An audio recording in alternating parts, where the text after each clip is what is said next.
नमस्कार, आप देख रहे हैं दूरदर्शन हिमाचल और मैं हूं आपके साथ प्रिया सिंह। कार्यक्रम स्वस्थ जीवन में आप सभी का स्वागत है। दर्शकों, हमारा स्वास्थ्य ही हमारी सबसे बड़ी दौलत है और इसका एहसास हमें तब होता है जब हम इसे गंवा देते हैं। एक स्वस्थ जीवन शैली लगता है कि हम सभी के लिए सबसे बड़ा वरदान है और आप सभी का स्वास्थ्य आपकी खुद की जिम्मेदारी है। आपका किस तरह की दिनचर्या है, किस तरह का आपकी रोज़मर्रा की जो ज़िंदगी है वो है, किस तरह का खान पान है, ये एक जीवन शैली के लिए, एक स्वस्थ जीवन शैली के लिए महत्वपूर्ण अंग है। और ख़ासतौर पर जब हम महिलाओं की बात करते हैं तो महिलाएं जो है वो रोज़मर्रा की ज़िंदगी में इतनी व्यस्त रहती है कि अपने लिए कभी कभी पर्याप्त समय भी नहीं निकाल पाती। और ऐसे में जब हम उनके स्वास्थ्य की बात करते हैं तो वो छोटी छोटी बीमारियों को इग्नोर कर लेती है और एक समय ऐसा आता है कि वो छोटी बीमारी एक बड़ी बीमारी का रूप धारण कर लेती है। और आज हमारा जो विषय है वो महिलाओं से ही जुड़ी बीमारी पर है, बच्चादानी में रसौली की समस्या। और इस विषय पर बातचीत के लिए हमारे साथ स्टूडियो में मौजूद हैं डॉक्टर रीना। डॉक्टर रीना एक होम्योपैथी एमडी होम्योपैथी डॉक्टर है। आपका बहुत बहुत स्वागत है मैम। Thank you. तो डॉक्टर रीना, जैसे हम आज बात करने वाले हैं बच्चादानी में रसौली की समस्या, तो सबसे पहले हम जान लेना चाहते हैं कि रसौली होती क्या है। ओके। सबसे पहले अगर हम रसौली की बात करें, रसौली दो टाइप की होती है, एक पानी वाली रसौली और दूसरी मांस वाली रसौली। पानी वाली रसौली जिसको हम सिस्ट कहते हैं और जो मांस वाली रसौली होती है उसको हम फाइब्रॉइड कहते हैं। और ये जो रसौली होती है ये बॉडी के किसी भी पार्ट में हो सकती है। लाइक ये हमारी आईज़ में हो सकती है, हमारे ब्रेन में हो सकती है, पेट में हो सकती है, तो बॉडी के किसी भी पार्ट में रसौली हो सकती है। बट आज का जो हमारा टॉपिक है वो है बच्चादानी की रसौली। दैट मीन्स हमारे यूट्रस में जो रसौली होती है उसे हम यूट्राइन फाइब्रॉइड भी कहते हैं, यूट्राइन फाइब्रॉइड या फिर बच्चादानी की रसौली। इसके लिए हमें जो हमारा यूट्रस है या जो बच्चादानी है उसकी थोड़ी सी जानकारी होनी चाहिए। हमारी जो बच्चादानी होती है या जो यूट्रस होता है उसमें 3 लेयर्स होती है, एंडोमेट्रियम, मायोमेट्रियम एंड पेरीमेट्रियम।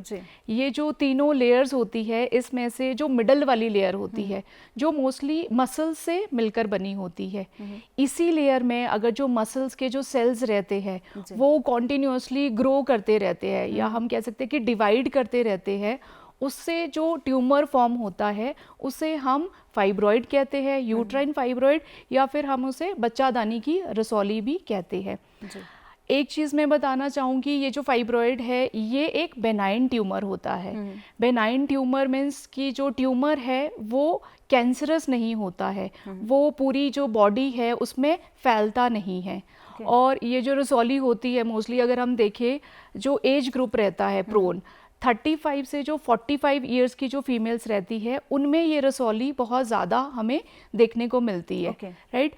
और ये जो रसौली होती है इसमें जो साइज़ होता है वो एक मटर के दाने से लेकर या फिर हम एक लेमन जो नींबू होता है उसके साइज़ से लेकर एक तरबूज के साइज़ तक भी रसौली का जो साइज़ है वो बढ़ सकता है। इतना छोटे से दाने से लेकर तरबूज के दाने तक यस। कई तो डॉक्टर साहब यहाँ पर मैं आपसे ये जान लेना चाहती हूँ कि जो आपने कहा कि तरबूज के दाने के जितना तरबूज होता है इतनी बड़ी रसौली भी हो जाती है, तो इसमें बढ़ने में समय लगता है या एकदम से ही इतना बड़ा हो जाता है? रसौली में जो ग्रोथ रहती है वो स्लोली धीरे धीरे ग्रो करती है, राइट। छोटी से मटर के दाने से लेकर इसमें लेमन का जो साइज होता है एंड तरबूज के साइज तक आने में इसका जो टाइम पीरियड रहता है वो स्लोली ग्रो करती है। एंड इस पर्टिकुलर टाइम में जो महिलाएं रहती है सम टाइम उनको कोई सिम्टम भी नहीं आता है, उनके बॉडी के अंदर राइट मटर के दाने से लेकर वो फाइब्रॉइड एक राइट इतने बड़े साइज में ग्रो कर गया तब तक भी उन्हें कुछ सिम्टम्स नहीं भी आते हैं। विदाउट एनी सिम्टम्स भी रसौली जो है फीमेल की बच्चेदानी में जो ग्रो करती रहती है। इसके क्या कारण रहते हैं? रसौली जो रहती है उसके बहुत सारे कारण रहते हैं। पहला जो इसका कारण रहता है वो सबसे ज़्यादा कॉमन जो हमें आजकल फीमेल्स में या गर्ल्स में देखने को मिलता है वो है हार्मोनल इम्बैलेंस, राइट। हार्मोन्स अगर हम देखें जो हार्मोनल जो फैक्टर रहता है वो बहुत ज़्यादा है। फीमेल्स या गर्ल्स की हम बात करते हैं, मेंसेस एक ऐसी चीज़ है जो टोटली डिपेंड करता है हार्मोन्स के ऊपर, राइट। सो जो हार्मोन्स रहते हैं, स्पेशली एस्ट्रोजन एंड प्रोजेस्टेरोन, दो ऐसे हार्मोन्स होते हैं जिसकी वजह से यूट्राइन फाइब्रॉइड या जो हम बच्चादानी की रसौली कह रहे हैं उसके होने के जो चांसेस रहते हैं वो होते हैं। दूसरा जो कारण फीमेल्स में रहता है वो रहता है ओबेसिटी। समटाइम अगर हम अपने शरीर का ध्यान नहीं देते हैं, हम प्रॉपर एक्सरसाइज नहीं करते हैं, हमारी बॉडी में फैट बढ़ता जाता है। क्योंकि जैसे हमने पहले बात की कि महिलाएं जो हैं वो अपने लिए इतना पर्याप्त समय नहीं निकाल पाती हैं। उनकी फैमिली जो में बिजी रहती है उसकी वजह से वो अपने लिए उनके पास टाइम ही नहीं है, और अपने आप को इग्नोर करके इस कंडीशन में जो फैट डिपॉजिट होता रहता है वो भी एक जो कारण है वो रसौली का फीमेल्स में रहता है। तीसरा जो कारण है वो है हेरिडिटरी फैक्टर। आपने देखा होगा कि फैमिली हिस्ट्री में अगर आपकी मदर को या आपकी सिस्टर को रसौली की फाइब्रॉइड की प्रॉब्लम है तो आप में भी फाइब्रॉइड होने के जो चांसेस है वो बहुत ज़्यादा बढ़ जाते हैं। सो ये कुछ कारण हैं जो हमें फीमेल्स में देखने को मिलते हैं जिसमें जो कि फाइब्रॉइड का रीज़न रहते हैं। जी, जो बच्चेदानी की रसौली की हम यहाँ पर बात कर रहे हैं, तो बच्चेदानी की जो रसौली हैं वो कितने प्रकार की होती हैं? ओके, रसौली जो रहती है वो मोस्टली 3 टाइप की होती है। 3 प्रकार की रसौली ज़्यादातर फीमेल्स में देखने को मिलती है। सबसे ज़्यादा जो कॉमन हमें रसौली देखने को मिलती है वो है मायोमेट्रियम की रसौली। इस रसौली में क्या होता है, मसल्स के जो सेल्स, जैसे मैंने आपसे पहले डिस्कस किया, मसल्स लेयर में ग्रो होते रहते हैं। एंड सेकंड जो टाइप की जो रसौली होती है वो होती है सब सिरोजल। सब सिरोजल का मतलब ये है, आप मान लीजिए कि ये हमारी बच्चेदानी है, जो सबसे बाहर वाली लेयर होती है, दैट मीन्स ये आउटर वाली सबसे बाहर वाली लेयर में, इसमें अगर मसल सेल्स जो है वो ग्रो करते रहते हैं उसको हम सब सिरोजल फाइब्रॉइड कहते हैं। तीसरे टाइप का जो फाइब्रॉइड होता है वो होता है सब म्यूकोजल। मीन्स आप ये हमारी बच्चेदानी है, इसके अंदर वाली जो कैविटी होती है यूट्रस की, उसकी साइड को अगर मसल्स ग्रो करती है तो उसको हम कहते हैं सब सिरोजल फाइब्रॉइड। अगर हम तीनों फाइब्रॉइड्स की बात करें, इसमें जो सबसे ज़्यादा जो डेंजरस जिसको हम कहते हैं फाइब्रॉइड जो होता है, सबसे डेंजरस वाला सब सिरोजल फाइब्रॉइड ही होता है। उसको हम बैड फाइब्रॉइड भी कहते हैं। उसका रीज़न ये है कि यही वो फाइब्रॉइड होता है जो कॉन्टीन्यूअस डिवाइडेशन की वजह से बच्चे के इम्प्लांटेशन में, फीटस के इम्प्लांटेशन को हिंडर कर सकता है, जिसकी वजह से रिकरेंट अबॉर्शन फीमेल में हो सकते हैं। अगर महिलाओं में अबॉर्शन बार बार होते हैं तो उसमें इनफर्टिलिटी या बांझपन की प्रॉब्लम भी होती है। यही वो फाइब्रॉइड होता है जो आगे चलकर जिसके चांसेस बहुत कम होते हैं बट कैंसरस में भी कन्वर्ट होता है। सो इन तीनों फाइब्रॉइड में से जो सब सिरोजल फाइब्रॉइड है वो सबसे ज़्यादा, जिसको हम कहते हैं बैड टाइप के फाइब्रॉइड में, हम उसको इंक्लूड करते हैं। जी, बहुत ही अच्छी जानकारी आपने दी है और बहुत ही एलेबोरेट करके, जैसा हम देख रहे हैं कि हमारे जो दर्शक भी देख रहे होंगे उनको एकदम अच्छे से समझ आ रहा होगा। तो यहाँ पर आपसे ये भी जान लेना चाहते हैं कि इसके जो लक्षण हैं, बच्चादानी में जो रसौली होती हैं उसके क्या क्या लक्षण रहते हैं? ओके, रसौली में जो उसके लक्षण होते हैं वो डिपेंड करते हैं कि आपकी, दो चीज़ें मैंने अभी आपको बताई कि टाइप्स ऑफ फाइब्रॉइड, आपकी जो रसौली है वो बच्चादानी में कहाँ है, ये बहुत ज़्यादा इम्पॉर्टेंट है।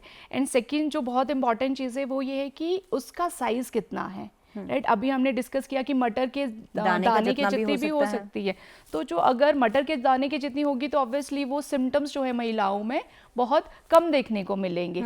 इसी तरीके से अगर उसका जो साइज़ है वो लेमन के जितना हो गया या तरबूज के जितना साइज़ होगा, उतने पेशेंट में सिम्टम्स जो है वो ज़्यादा देखने को मिलेंगे। सो इसमें बहुत सारे सिम्टम्स जो है जो पेशेंट में देखने को मिलते हैं। पहला जो सिम्टम है वो एसिम्टोमेटिक। एसिम्टोमेटिक मीन्स आपको पेशेंट में कोई सिम्टम नहीं दिख रहा है।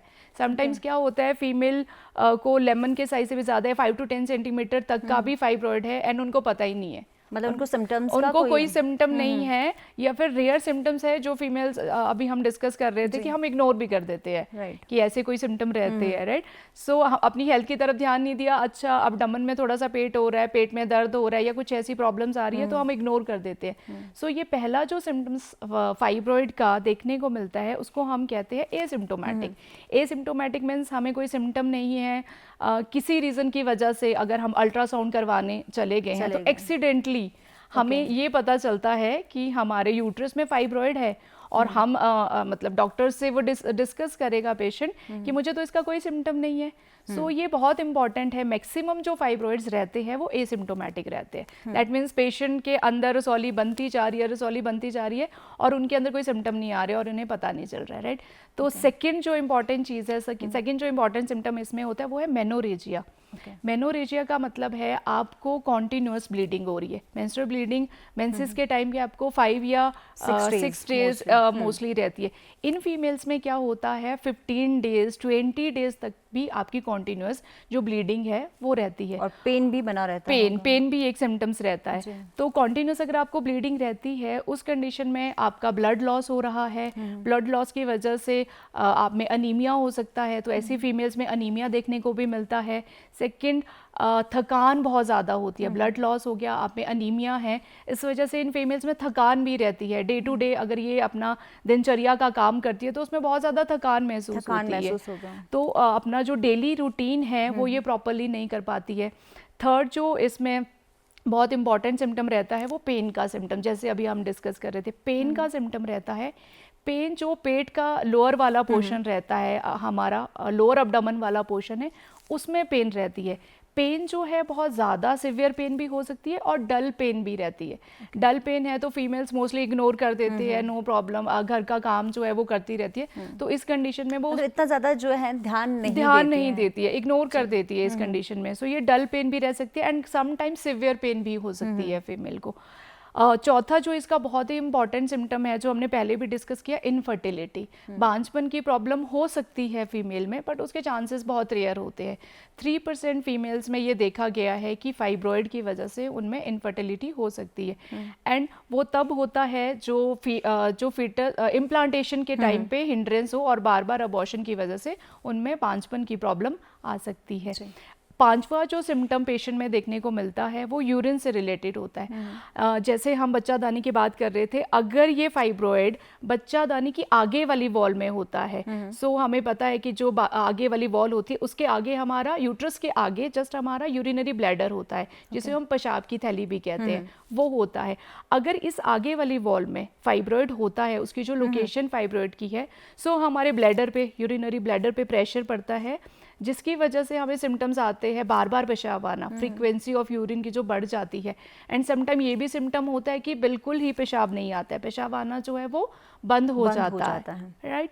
अगर यही रसौली हमारी पीछे वाली वॉल में हो जाती है, यूट्रस की बैक वाली जो वॉल होती है, पोस्टीरियर वॉल जिसको हम कहते हैं, उसमें होता है, तो उसकी वजह से रेक्टम है जो हमारा, उसके ऊपर प्रेशर पड़ता है, जिसकी वजह से फीमेल में कॉन्स्टिपेशन की प्रॉब्लम हो सकती है। हो सकता है कि फाइब्रॉइड की वजह से बाकी उसको कोई सिम्टम नहीं आ रहे हैं, बट स्टिल उसको कॉन्स्टिपेशन रह रही है, क्रॉनिक कॉन्स्टिपेशन रह रही है, और उसकी वजह से फाइनली 5 और 6 ईयर्स के बाद उसको पता चलता है कि जो कॉन्स्टिपेशन हो रही थी उसका जो रीज़न था वो फाइब्रॉइड था, राइट। तो ये सिम्टम्स रहते हैं। एंड एक बहुत ही इंपॉर्टेंट सिम्टम है जो अगर पेल्विस की जो हमारी वेन्स होती है उसमें प्रेशर की वजह से हमारी पैरों में, जिनको हम कहते हैं वेरिकोज वेन की प्रॉब्लम हो सकती है, एंड गांठें बन जाती हैं, यस, वो चीज़ प्रॉब्लम रह सकती है, एंड पैरों में स्वेलिंग रहती है। एंड हम फीमेल की बात कर ही रहे थे कि वो पैरों में स्वेलिंग डेली एक्टिविटीज़ में इग्नोर कर देती है कि हो सकता है कि कोई भी रीज़न हो। तो अगर छोटे से छोटा सिम्टम्स, चाहे वो नॉर्मल कॉन्स्टिपेशन का ही सिम्टम हो या पैरों में हमें पेन हो रहा है या सूजन आ रही है, ऐसी समस्याएं फीमेल्स को आती हैं, तो उन्हें एक बारी इस बात की तरफ ध्यान देना चाहिए कि हो सकता है कि ये सिम्टम्स हमारी रसौली से, जिसको हम बच्चेदानी की रसौली कहते हैं, फाइब्रॉइड से रिलेटेड हो सकते हैं। मतलब जांच करवाना ज़रूरी है, बहुत ज़्यादा इम्पॉर्टेंट है। अगर आपको इस तरीके के कोई भी सिम्टम्स आ रहे हैं तो इन्वेस्टिगेशंस जो है वो बहुत ही ज़्यादा जो इम्पॉर्टेंट जो है वो रोल प्ले करती है, तभी हम फाइंड आउट कर पाएंगे कि एक्चुअल में प्रॉब्लम क्या है। बिल्कुल। जो बच्चेदानी की रसौली होती है, इससे किससे खतरा हो सकता है? जी, तो ये जैसे हमने बात की कि इस तरह की समस्याएं इसमें रहती हैं और जांच करवाना ज़रूरी होता है। तो जांच कहाँ पे करवाई जा सकती है और कौन सी ऐसी स्टेज होती हैं जहाँ पर लेडी को लगे कि हाँ अब हमें जांच करवा देनी चाहिए इस तरह की? ओके। तो जो इन्वेस्टिगेशंस रहती है फाइब्रॉइड के केस में, सबसे पहली जो कॉमन इन्वेस्टिगेशन रहती है जिसको हम कहते हैं अब्डोमिनल अल्ट्रासाउंड। अब्डोमेन का जो अल्ट्रासाउंड होता है वो हम करवा सकते हैं। अगर हमारा जो फाइब्रॉइड है, जो रसौली है, उसका साइज़ बहुत बड़ा है, राइट, 5 सेंटीमीटर से भी ज़्यादा है, साइज़ बड़ा है, उस कंडीशन में जो अब्डोमिनल अल्ट्रासाउंड होता है उसमें रसौली जो है, फाइब्रॉइड जो है वो डिटेक्ट हो जाता है। सेकंड जो हमारा रहता है ट्रांस वेजाइनल सोनोग्राफी। समटाइम्स अगर फाइब्रॉइड बहुत छोटा है, जैसे हम बात कर रहे थे कि मटर के दाने के जितना है, बहुत छोटा है फाइब्रॉइड, उस केस में क्या रहता है, ट्रांस वेजाइनल अल्ट्रा सोनोग्राफी उसको हम एडवाइस करते हैं। वो वेजाइना के रास्ते से हम ये अल्ट्रासोनोग्राफी करवाते हैं। सो ये बहुत ही स्पेसिफिक होती है यूट्राइन फाइब्रॉइड के केस में, राइट। एंड थर्ड जो ऑप्शन होता है इन्वेस्टिगेशंस का, MRI। अगर ये दोनों जो ऑप्शंस है, ये दोनों ही कंडीशन में मान लीजिए हमारा अल्ट्रासाउंड जो है वो क्लियर नहीं है, प्रॉपर इमेजेस उसमें शो नहीं हो रही है, या फिर हमारी जो रसौली है उसका साइज़ बहुत ज़्यादा है और हम ये देखना चाहते हैं, ये चेक करना चाहते हैं कि जो मसल की लेयर है उसमें कितने अंदर तक जो रसौली है वो फैली हुई है, या फिर अभी मैंने आपको सिम्टम्स बताए कि प्रेशर के सिम्टम पड़ते हैं, वो हमारे पेशाब की थैली पे भी सिम्टम आ सकते हैं, हमारे रेक्टम पे भी सिम्टम आते हैं। तो उन प्रेशर सिम्टम्स को देखने के लिए कि कौन कौन से ऑर्गन्स इन्वॉल्व हो रहे हैं, बच्चादानी को छोड़कर फाइब्रॉइड का और कौन से ऑर्गन्स पे असर हो रहा है, इफेक्ट हो रहा है, उसके लिए भी हम जो MRI होती है उसको पेशेंट को सजेस्ट करते हैं। या हम ये कह सकते हैं कि MRI जो होती है वो एक डीप स्टडी होती है इन्वेस्टिगेशन के केस में। जहाँ तक बात है कि कब हमें ये अल्ट्रासाउंड करवाना चाहिए, जब फीमेल को प्रोफ्यूज ब्लीडिंग होती है, मीन्स आपको 15 दिन तक 20 दिन तक कॉन्टिन्यूस ब्लीडिंग रह रही है। सो ये एक बहुत ही बड़ा जो अलार्मिंग साइन रहता है फीमेल्स के लिए। इस कंडीशन में हमें सबसे पहला जो स्टेप लेना चाहिए, गायनी को कंसल्ट करना चाहिए, एंड ऑब्वियसली ये जो इन्वेस्टिगेशंस है, अल्ट्रासाउंड, राइट, ये सारी चीज़ें करनी चाहिए। जैसा आपने कहा कि ब्लीडिंग जो है वो बहुत ज़्यादा बढ़ जाती है, और कई बार देखा जाता है बहुत सारे केसेस ऐसे भी होते हैं जहाँ पे जो है ब्लीडिंग बहुत कम होने लगती है, तो वो किस वजह से होता है? फाइब्रॉइड के केस में मोस्टली जो फीमेल्स में देखा गया है, इसमें प्रोफ्यूज ब्लीडिंग ही होती है। और भी जैसे अभी हम रसौली की बात कर रहे थे, मैंने स्टार्टिंग में ही आपको बताया कि रसौली 2 टाइप की होती है। एक जो रसौली होती है वो पानी वाली रसौली होती है, जिसको हम सिस्ट कहते हैं, और दूसरी जो रसौली होती है उसको जो मांस वाली रसौली होती है, जो थोड़ी हार्ड होती है, उसको हम फाइब्रॉइड कहते हैं। सो इन्वेस्टिगेशंस की अगर हम बात करें, इसमें देखा जा सकता है कि जो पानी वाली रसौली होती है वो हमें PCOD या फिर PCOS ऐसी कंप्लेंट्स होती है उसमें रहती है। सो ये स्केंटी ब्लीडिंग आप कहो तो कम ब्लीडिंग, या फिर स्किप करके भी होते हैं फीमेल्स में। पर आज के समय में देखा जाता है कि ये जो है PCOD की समस्या जो है वो हर दूसरी लड़की में देखी जा रही है। तो ये आपने जो कहा पानी वाली जो रसौली होती है PCOD में देखी जाती है। ये PCOD में देखी जाती है। यूट्राइन जो फाइब्रॉइड होता है वो मांस वाली रसौली होती है, और वो ज़्यादा तक जो यूट्रस की हमारी बॉडी ऑफ यूट्रस होती है उसमें होती है। एंड जो हम PCOD की बात कर रहे हैं, जिनको हम पानी वाली रसौलियाँ कहते हैं, वो हमारे ओवरी में होते हैं। तो एक जो फाइब्रॉइड वाली रसौली की हम बात करें वो यूट्रस में है, एंड जो पानी वाली रसौलियाँ जिनकी हम सिस्ट की बात कर रहे हैं, PCOD की बात कर लो, PCOS जिसको हम कहते हैं, वो जो पानी वाली रसौलियाँ होती है वो हमारी ओवरीज में होती है। तो मैक्सिमम टाइम देखा गया है कि PCOD या PCOS में ये जो आप कह रहे हो कि सिम्टम्स जो है वो कम आते हैं, मेंसेस कम आते हैं, ये सिम्टम्स जो है देखने को मिलता है। फाइब्रॉइड के केसेस में मैक्सिमम टाइम जो ब्लीडिंग होती है वो प्रोफ्यूज ही रहती है। आपके 14 डेज, 15 डेज, 20 डेज तक भी आपकी जो मेंसेस की ब्लीडिंग है वो हो सकती है, बढ़ती जाती है। जो बच्चादानी की रसौली है, ये क्या बांझपन का कारण भी बन सकती है? जैसे हमने स्टार्टिंग में डिस्कस करा, ये जो रसौली होती है बहुत रेयर चांसेस होते हैं, बहुत रेयर चांसेस रहेंगे कि ये इनफर्टिलिटी या फिर बांझपन में कन्वर्ट हो जाए। वो उन्हीं कंडीशंस में होता है। हमने 3 टाइप्स की अभी रसौलीज के टाइप्स किए हैं। उसी कंडीशन में होता है जो सब सिरोजल वाली रसौली रहती है। सब सिरोजल जो फाइब्रॉइड रहता है वो बच्चादानी के अंदर होता है। अगर बच्चादानी के अंदर कोई फाइब्रॉइड है तो जब इम्प्लांटेशन होती है फीटस की जो इम्प्लांटेशन होगी तो इम्प्लांटेशन नहीं हो पाएगी, और यूट्रस की जो कॉन्टिन्यूस कॉन्ट्रैक्शंस होती है उसकी वजह से ब्लीडिंग, रिकरेंट बार बार ब्लीडिंग हो सकती है फीमेल में, जिसकी वजह से इनफर्टिलिटी या अबॉर्शन हो सकता है, जो फाइनली जाके इनफर्टिलिटी या बांझपन का कारण बन सकता है। बट फाइब्रॉइड के केसेस में ये देखा गया है इनफर्टिलिटी बहुत रेयर केसेस में होती है।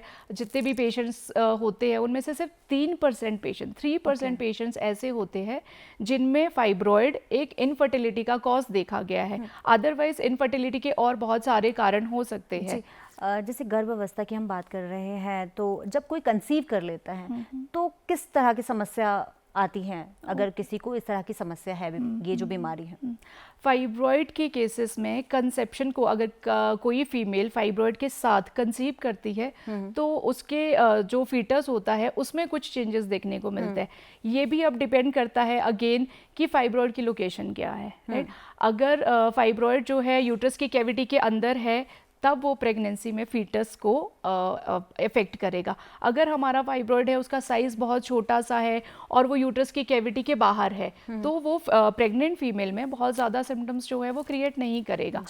अब अगर फाइब्रॉइड यूट्रस की कैविटी के अंदर है और बच्चेदानी के अंदर है और जो बेबी है वो भी बच्चादानी के अंदर ही होता है, उस कंडीशन में जो फीटस होता है उसको कुछ कॉम्प्लिकेशंस या रिस्क फैक्टर्स जिनको हम कहते हैं वो देखने को मिलते हैं। इसमें से जो पहला रिस्क फैक्टर रहता है बच्चे में उसको अगर हम उसको हम कहते हैं intra uterine growth retardation, IUGR, intra uterine growth retardation. अब यूट्रस एक ऐसा प्लेस है जो बेबी को ग्रो करने के लिए है, उसी के अंदर आपका फाइब्रॉइड भी है, तो बेबी को जो फीटस है उसको प्रॉपर प्लेस नहीं मिल पाएगा ग्रो करने के लिए। सो इस वजह से उसकी ग्रोथ हैम्पर होती है जिसको हम कहते हैं इंट्रायूट्राइन ग्रोथ रिटार्डेशन।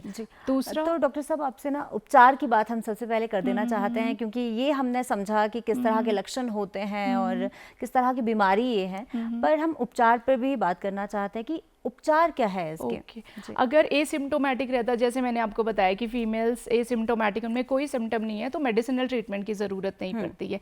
मोस्टली क्या होता है कि हम ये देख सकते हैं कि अल्ट्रासाउंड हम फ्रिक्वेंटली करा सकते हैं, उसमें अपने आप भी मेनोपॉजल जो पीरियड होता है उसमें अपने आप भी रसौली का साइज़ जो है वो श्रिंक होने लग जाता है। अगर सिम्टम्स बहुत ज़्यादा सीवियर होते हैं, ब्लीडिंग बहुत ज़्यादा है, ब्लड लॉस हो रहा है एंड उसकी वजह से वीकनेस पेशेंट में आ रही है, फिर हम एलोपैथिक ट्रीटमेंट ले सकते हैं। एलोपैथी में इंट्रायूट्राइन डिवाइसेस रहते हैं, ओरल कॉन्ट्रासेप्टिव पिल्स रहती है जो इसको कंट्रोल करने में, फाइब्रॉइड के सिम्टम्स को कंट्रोल करने में बहुत हेल्पफुल रहता है। और दूसरा अगर हम देखिए कि बहुत सारी आयुर्वेदा में भी बहुत मेडिसिन रहती है एंड योगा आज के ज़माने में बहुत ज़्यादा, योग करना, डाइट का ध्यान रखना, योग करना एंड बटरफ्लाई आसन हमारे पास होते हैं, चक्की आसन हमारे पास होते हैं। डॉक्टर साहब आप एक होम्योपैथी डॉक्टर हैं, तो होम्योपैथी में क्या उपचार है इसका, ये भी जान लेना चाहते हैं आपसे। होम्योपैथी में बहुत सारी मेडिसिन रहती है जिसमें हम फाइब्रॉइड के ट्रीटमेंट में यूज़ करते हैं, जैसे कलकेरिया काव है हमारे पास मेडिसिन, इरिजीरोन, थेलेप्सी बर्सा पास्टोरिस, सीपिया, सबाइना, ये बहुत सारी मेडिसिन है जिसको हम यूट्राइन फाइब्रॉइड की फीमेल्स में यूज़ करते हैं। सो अगर किसी फीमेल को फाइब्रॉइड की प्रॉब्लम है तो वो SHMC विजिट कर सकती हैं और अपना जो फाइब्रॉइड है उसका जो प्रॉपर जो ट्रीटमेंट है वो ले सकती हैं। जी, और आपने बहुत ही अच्छी जानकारी दी है, और आपने जैसा पहले हम बात कर रहे थे कि ये जो है हार्मोन्स का ही सब चक्कर है, और यदि आप खुश रहते हैं तो कहीं ना कहीं वो सारी बीमारियों से भी हम दूर रहते हैं। सिर्फ फाइब्रॉइड ही नहीं, एनी डिजीज़, कोई भी डिजीज़ अगर बॉडी में रहती है तो स्ट्रेस आजकल के टाइम में एक बहुत बड़ा फैक्टर है जिसकी वजह से बहुत सारी बीमारियां होती है। सो फाइब्रॉइड में भी रीज़न रहता है स्ट्रेस फैक्टर। जी, और खुश रहना हमारे लिए सबसे ज़्यादा इम्पॉर्टेंट है। हेल्दी रहने के लिए खुश रहना जो है वो बहुत ज़्यादा इम्पॉर्टेंट है। और डाइट की हम थोड़ी सी बात कर लेते हैं, क्योंकि डाइट जो है वो बहुत ज़्यादा इम्पॉर्टेंट रोल अदा करती हैं। तो डाइट को और रोज़मर्रा की ज़िंदगी को स्टेबल करना कितना ज़्यादा ज़रूरी होता है? डाइट जो है वो फाइब्रॉइड के साथ बहुत सारी डिजीजेस होती हैं, बहुत जो जिसमें इंपॉर्टेंट फैक्टर होता है। फाइब्रॉइड के केसेस में एक चीज़ जो बहुत ज़्यादा इंपॉर्टेंट है, रेड मीट हमें बिल्कुल भी नहीं लेना चाहिए। फीमेल जिनको फाइब्रॉइड की प्रॉब्लम रहती है उनको रेड मीट बिल्कुल भी नहीं लेना चाहिए, जिससे एस्ट्रोजन एंड प्रोजेस्टेरोन का सिक्रीशन बढ़ जाता है। एंड रिफाइंड चीज़ें, एनी रिफाइंड ऑयल, कोई सी भी रिफाइंड शुगर, वाइट शुगर, ये सारी चीज़ें भी हमें अवॉइड करनी चाहिए इफ फाइब्रॉइड की प्रॉब्लम, रसौली की प्रॉब्लम फीमेल्स में रहती है। तो ये सारी चीज़ें अवॉइड करनी चाहिए। एंड हेल्दी फूड, वेजिटेबल्स, ये सारी चीज़ें, गाजर एंड पम्पकिन, ये सारी चीज़ें हमें खानी चाहिए। मतलब डाइट और खुशी दो बहुत ही बहुत ही इम्पोर्टेंट ज़्यादा है यदि आपको इम्पोर्टेंट है। स्वस्थ रहना है। तो आप कार्यक्रम में आई, बहुत सारी जानकारी आपने दी, इसके लिए आपको बहुत बहुत धन्यवाद। Thank you. तो इसी के साथ ये कार्यक्रम यहीं समाप्त होता है। अगले सप्ताह आपसे फिर मुलाकात होगी एक नए विषय के साथ। तब तक के लिए नमस्कार।